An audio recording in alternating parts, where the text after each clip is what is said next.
Okay, hey guys, AnimeWestReacts here. This is gonna reaction to Seraph of the End, chapter 136, titled The God Touched. We got a nice color cover of Mika and Yu on the attack, it looks like. But yeah, so last chapter ended. Yu has arrived in front of, yeah. Or Yu has arrived in front of the first. He's saying, "You hurry, I need to entrust something to you." Sigger says, "Bird, don't let him anywhere near the first." And then, yeah, he brings down like a bolt or like a giant sword or something. And yeah, kind of looks like, whoa. And so, yeah, Leskar says, "We have to get away or else we'll end up as collateral damage." And then, yeah, he says, first says, "That's bad." Erd says, "Sword, sweep clean the skies, the first and all." And then, yeah, we go into an inner world, see Mika and Yu together. He's like, "Yeah, that looks kind of nasty. Now what?" And Mika's like, "Think we can block the whole thing? It's pretty big." And Mika's like, "Oh, heck no. It'll obliterate us. Even if we did block it, it's, it'd toss us who knows how far. And then we can hear what the first had to say, so now what?" Well, Mika says, "Well, it's not like it can be that bad. Vampires do have to have that curse on them that basically prevents them from killing us." And then he was like, "It looks pretty clear to me that he's very definitely trying to kill us." And he's like, "Well, yeah, that can happen when we're in the middle of a pitched battle and all." And he says, "But if the two of us aren't actually resisting, then they should be bound to the curse not to kill us." And he's like, "Huh." And he says, "As long as we get our shot at talking to the first, letting them catch us afterwards is no big deal." And he's like, "Okay." And that we mean, Mika says, "And that means we have options." Like what? And Mika says, "Like me blocking that strike by myself for as long as our energy holds out. Go ahead and toss your sword at it. It'll be fine." He was like, "Isn't that, suicide?" He was like, "Hard for me to kill myself when I'm already dead. Even if I get blown to bits, I can just devour your desires and reconstitute." And he's like, "Wow, that sounds like it'll leave me super hungry." And he's like, "Probably so much so you won't be able to move from stomach cramps, but better than dying." He's like, "He's alright. Fine, I'll toss you then. Cool. I'll go as hard as I can." So yeah, he turns around. And yeah, there's just a pillar coming at them, it looks like. So yeah, he throws Mika at it. And then we see that once he lets go of the sword, the wings come undone and he starts falling. Just interesting. And so yeah, Mika says, "Rah," like goes to hit it, and he's like, uh-oh, bad plan. This was a really bad plan."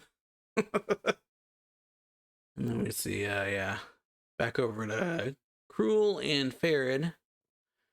Farad says, "That rumble must be Erd's ceaseless sword," something like that. How much power would it take to nullify an attack like that? And yeah, he says, "What do you think, Majesty?" And then Cruel's thinking, "What power? It's like he's a different person. Is it even possible for me to beat him now?" And then we go over to Shinya. He says, "Hey, Kureto, you still alive? Are you dead?" Whew. And it says, "Still want to keep playing the word game. The word I left you on ended with an R. You haven't answered in a while. Can I take that to mean I won?" And he says, wow, I can't believe the great Kureto's cause of death is rage quitting out of life over losing a word game. But yeah, then the wall next to him just like starts crumbling. We see off in the distance, or like I guess the attack hit the side of the building Shinya was in. He's like, hey Kureto, are you alive yet? Don't tell me you actually croaked. And he's like, hey, so it wasn't a rage quit. And Kureto says, enough of your babbling, Shinya. Release the others. We're leaving. And be snappy about it. He says, sure. And so we got you running up the building, holding on to, I guess, the first. Whew. And he's like, crap, I'm starving. I'm almost totally out of energy. Okay, I'm here first. Let's talk. And yeah, he was like, huh? You're transparent. Wait, what? What happened to you? He says, I am being devoured. He's like, you are? By who? A human? And he says, it never occurred to me that a mere human could hold such power. And he's like, no, really, who? He's like, no time to explain. I need to bequeath you my remaining power and spells before they're taken from me. And so yeah, then he like puts his hand out and circle appears around it, and then suddenly there's like a crash behind him. It's Mika. Like, oh, that didn't work at all. Can only stop it for like 7 seconds. And Mika's like, you're transparent. He says, there's no time. Rir and Erd will be here soon. Before they do, and he says, you can bring Michaela back. That's what you said to me. Is that true? Can you do what I failed to do for eons? And says, yeah, I can. I can successfully bring him back. I just need you to tell me the spell for it. And then first says, are you saying I've been going about it wrong? And he says, yep, way wrong. And he says, I see, and you know what my mistake was? And he says, yep. And he says, no time to think on it further. I'll entrust everything to you. And like he like holds his hand up and something appears in the sky. Like, method to resurrect Michaela, the method of hiding the world from paradise, the method to destroy paradise. Each spell will require a massive sacrifice. Are you willing? Are you still willing? So there's 3 of them. He says, I have my memories back now. Don't worry. I'll be your successor and resurrect all the angels. That's what the first does. He says, what a surprise. Human homunculus. Human homunculus, something like that. Humans homunculi. That's what it is. They somehow managed to surpass their creator before I realized it. Alright, I can't say I know who or what you are anymore, but what power I have left, I leave to you. And Shino's like, oh, no, you don't. Oh. And the 2 meet.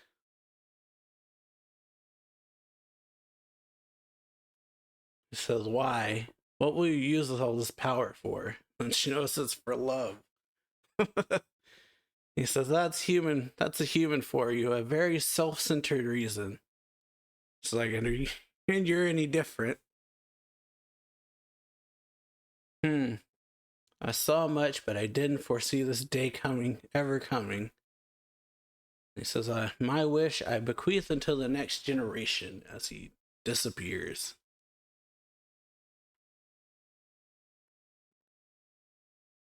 He says, I don't know what you thought you were bequeathing to whom, and then like it like goes into her hand and turns into the scythe. Shino says, but I'll take it off from you so that you can't ever hurt anyone with it again. And yeah, okay. The other part goes to you, and he says, good. As the vampires surround them. So yeah, really good chapter. Hope y'all enjoyed this video. If you did, then like it, share it, sub the channel. And yeah, see y'all later. Bye.